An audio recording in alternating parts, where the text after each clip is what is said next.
Buen día, un gusto poder estar con ustedes. Qué bueno, gracias que pudiste conectarte el día de hoy. Mira, hay un tema que me fascina muchísimo y es el de la resurrección de Jesucristo. Y la resurrección de Jesús es un mensaje triunfalista, lo es. Realmente no hay otro mensaje como este. Pero la realidad es que quien lo escucha, este mensaje de la resurrección, muchas veces está en diferentes momentos en su caminar, en su historia de vida espiritual aquí en la tierra. Por un lado, algunos hemos creído este mensaje y creemos que es absoluto, que es completo, lo abrazamos, estamos convencidos, convencidas de la resurrección de Jesús. Pero por otro lado, hay personas que no han creído este mensaje y necesitan verlo desde otro ángulo, desde otra perspectiva. Primero tendrían que abrazar la cruz y después la esperanza de la resurrección. Pero también hay otras personas que creen que han creído el mensaje, pero en realidad no están convencidos, no ha ocurrido, no es una realidad en su vida. Así que, ¿cómo verlo entonces desde un ángulo diferente y no quedarnos con el triunfalismo del mensaje que lo es, ¿sí? Pero que muchas veces personas se quedan en la emoción de la victoria de Jesús, de la resurrección, y no acaba de penetrar en el interior de la mente y del corazón del ser humano.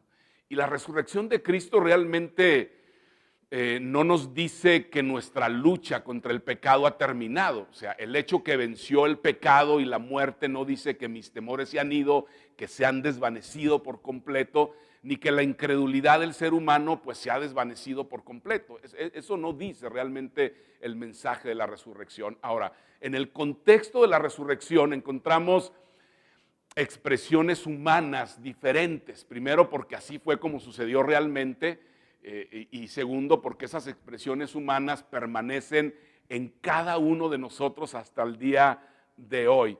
¿Y a qué expresiones humanas te refieres, Alfonso? Quizás es tu pregunta. Bueno, expresiones de respeto, de preocupación, de asombro y temor, de esperanza, de tristeza, de incredulidad y reprensión.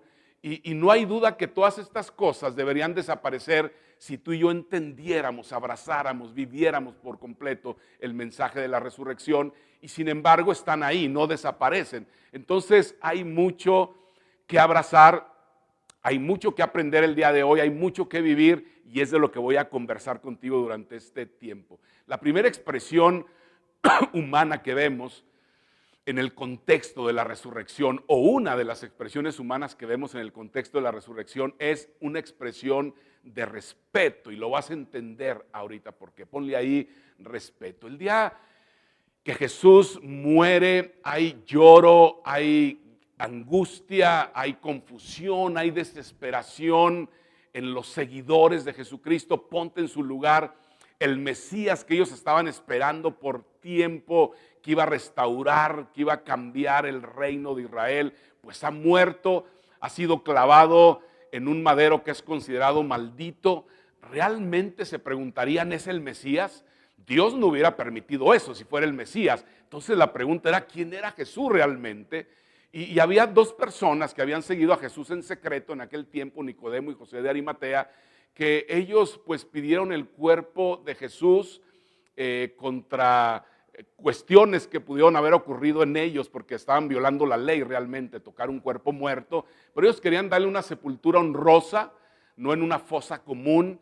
Y yo digo, mejor en vida hubieran honrado a Jesús, pero fueron discípulos secretos. Pero bueno, de alguna manera lo hicieron, fueron y pidieron ese cuerpo de Jesús. Para los hebreos, para los judíos que no creían en los altares a los muertos, pues era muy significativo lo que habían hecho ellos. Así que esa generación le había perdido el respeto totalmente al cuerpo que habían sepultado, que era el cuerpo de Jesús en ese momento.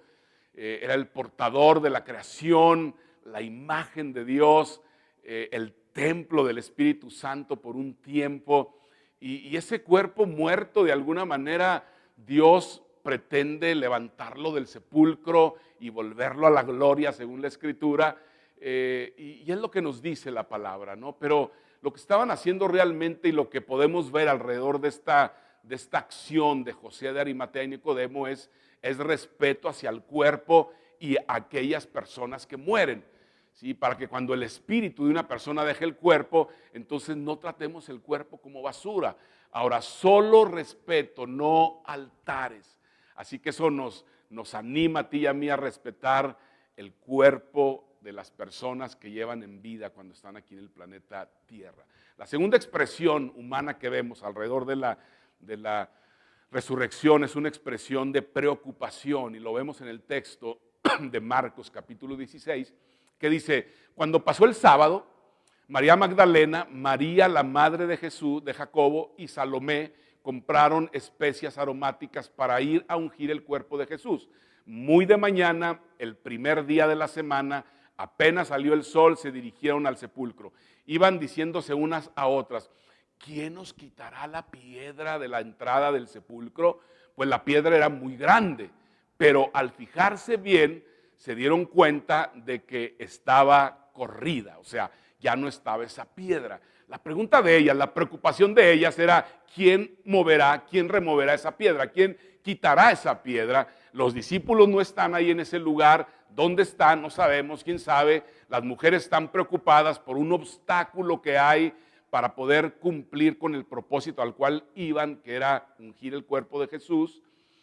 Pero al llegar realmente no está esa piedra. ¿Y cuántas veces tú y yo, a pesar de leer, de saber, de escuchar este relato, vivimos preocupados por piedras en nuestro camino que son futuras, que no sabemos quién la va a remover esa piedra o esas piedras? Se nos olvida este texto, que Dios lo puede hacer. Dios puede remover esa piedra y todas las piedras que se interpongan en nuestro camino. Y a veces esa piedra tiene un propósito y se queda ahí en ese lugar hasta que Dios la mueve de ese lugar. La piedra se movió no para que ellas fueran y pudieran derramar esas especias. Realmente fue para que pudieran ver que las palabras de Jesús se habían cumplido. Él había vencido a la muerte, ya no estaba en ese lugar, había vencido al pecado también. Y entonces nosotros podríamos o podemos el día de hoy incluso poner nuestra confianza en Él totalmente, y a la luz de la resurrección vivir confiados en nuestros Padre Celestial, en Dios, y dejar a cada día su propio afán, ¿sí? Su propia ansiedad, y dejar de preocuparnos por la piedra o por las piedras, porque Él la removerá. Así que dile a la persona que está ahí contigo: hey, deja de preocuparte por los obstáculos, deja de preocuparte por las piedras, no importa el tamaño de la piedra, Dios la va a remover a su debido tiempo. Si la piedra no estaba, el cuerpo tampoco estaba, y lo que iban a hacer no lo pudieron hacer. Dios había cambiado sus planes y Dios lo puede hacer una vez más el día de hoy. La tercera expresión que vemos es una expresión de asombro y de temor. Es una expresión totalmente humana. Dice la escritura, la piedra había sido removida, el cuerpo no estaba, como lo acabamos de leer, y ven ahí en ese lugar a un joven que está ahí adentro. Se asustan. El temor, el asombro es una reacción de todo ser humano que tiene un encuentro con lo divino, con lo sagrado, imagínate. Y el texto dice lo siguiente: al entrar en el sepulcro, vieron a un joven vestido con un manto blanco, sentado a la derecha, y se asustaron. No se asusten, les dijo, ustedes buscan a Jesús al Nazareno, el que fue crucificado. Ha resucitado, no está aquí. Miren el lugar donde lo pusieron. Ahora, Lucas lo dice de manera diferente y en su evangelio dice: ¿por qué buscan entre los muertos al que ya no está en este lugar? ¿Sí? Porque ya no está en este lugar. Y entonces la pregunta sería: ¿por qué buscan entre los muertos? La respuesta es: porque no creyeron el mensaje de Jesús. Él está vivo, no está muerto. Dilo conmigo ahí donde estás: Él está vivo, no está muerto, ya no está ni en un pesebre, ya no es un recién nacido, ni está en una cruz clavado, ni está en un sepulcro, en una tumba. Él venció, Él está gobernando el día de hoy en medio de cada uno de nosotros. el lienzo está ahí solamente acomodado. ¿Será cierto? Se preguntarían quizá ellos o ellas. Lo más lógico hubiera sido preguntarle a este joven, que era un ángel en realidad que estaba ahí en ese lugar, hey, explícanos dónde está, en lugar de haberse asombrado y asustado. Pero como te dije hace un momento, cuando tenemos un encuentro con lo divino, con lo sagrado, tendemos a expresar temor, ¿sí? Asombro ante este tipo de cosas, ¿sí? Pero nada de eso pasa, no preguntan, hay miedo en estas mujeres, y cuando hay miedo no piensas con claridad, cuando hay miedo realmente la promesa de la esperanza pues desaparece en nuestra vida. Pero en medio de lo que está pasando viene algo, un mensaje de esperanza. La cuarta expresión humana que vemos alrededor de la resurrección es una expresión de esperanza. Dice Marcos 16, 7 y 8, dice, pero vayan a decirles a los discípulos y a Pedro, específicamente también a Pedro, qué padre que lo hace así el escritor del Evangelio. Él va delante de ustedes a Galilea, allí lo verán, tal como les dijo.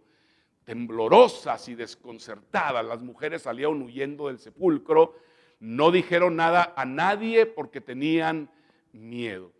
Fíjense cómo dice entonces el texto, diles a los discípulos, dile a Pedro, dile a todos aquellos que no llegaron el domingo a la primera hora para ver si había resucitado, que no pidieron el cuerpo, que no estuvieron con Jesús ahí, a esos discípulos infieles, que yo me encontraré con ellos en Galilea.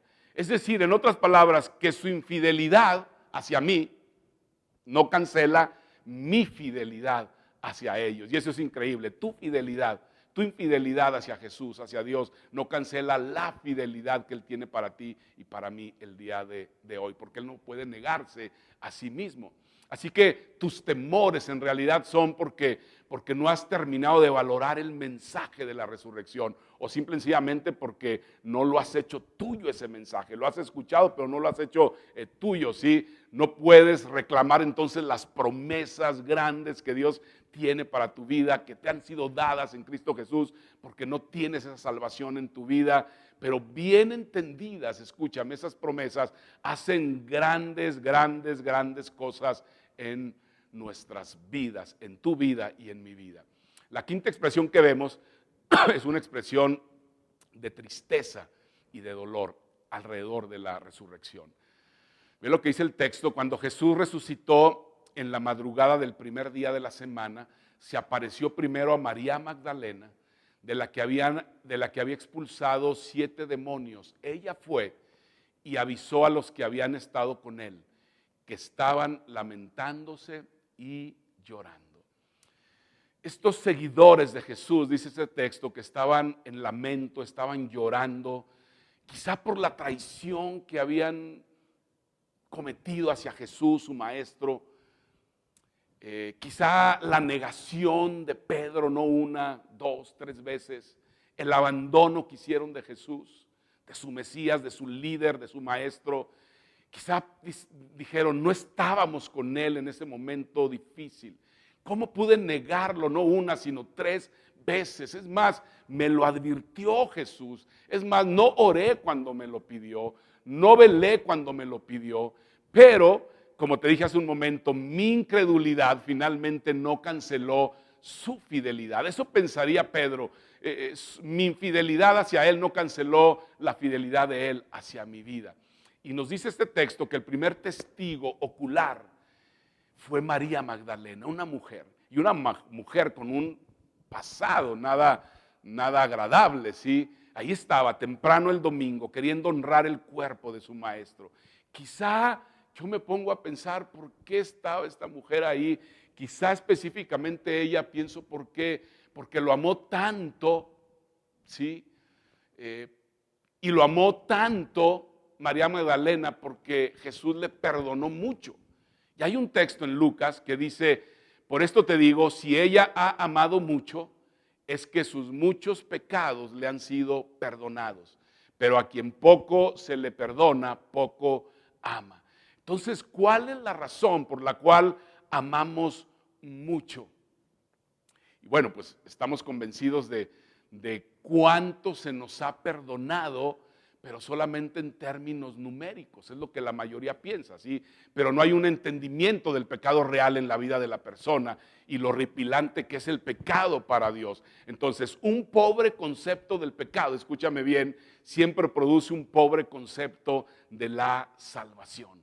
Eso va a ser siempre, porque estás solamente pensando en términos numéricos, no has entendido realmente el significado del pecado y lo que eso significa para Dios. La expresión número 6 fue una expresión de incredulidad. Ve lo que dice: después se apareció Jesús en otra forma a los dos de ellos que iban de camino al campo.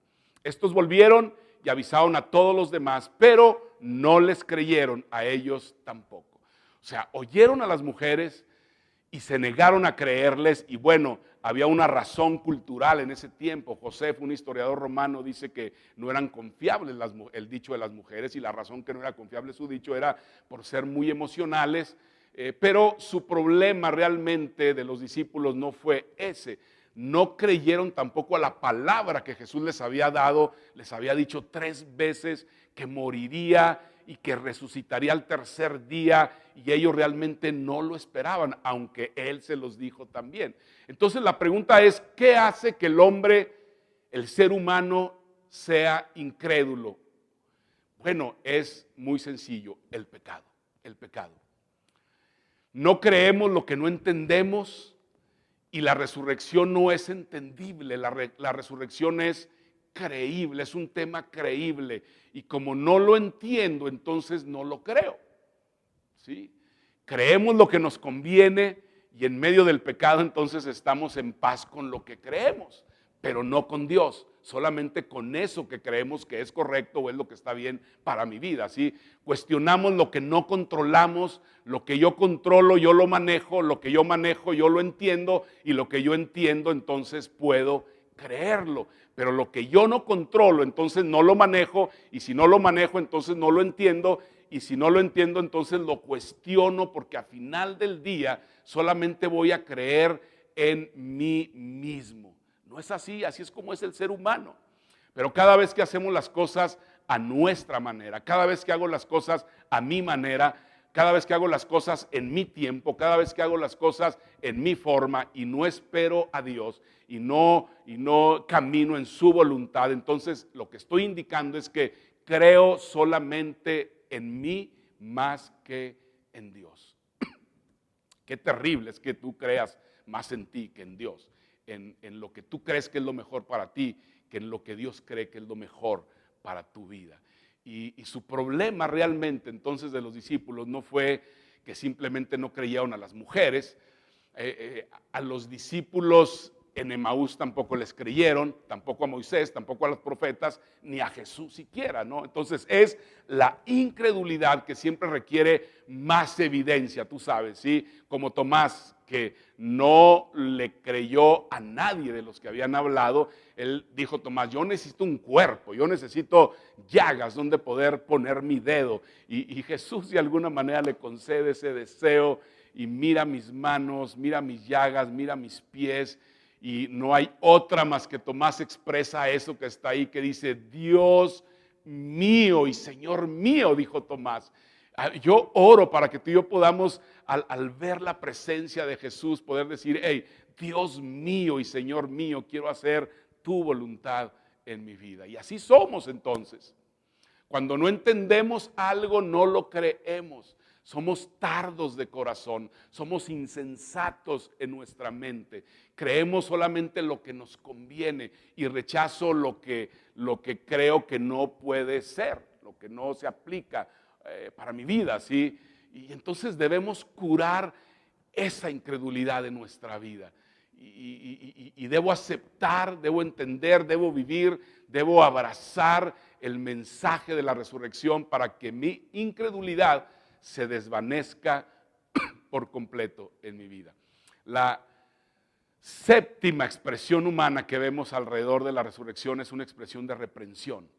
Ahí está en Marcos 16, dice: por último, se apareció Jesús a los 11 mientras comían. Los reprendió por su falta de fe y por su obstinación en no creerles a los que lo habían visto resucitado. En ese grupito está Tomás. Claro, estoy de acuerdo, Jesús quiere celebrar su resurrección, pero no antes, sin lidiar con el pecado de incredulidad de esos 11 discípulos. ¿Sí?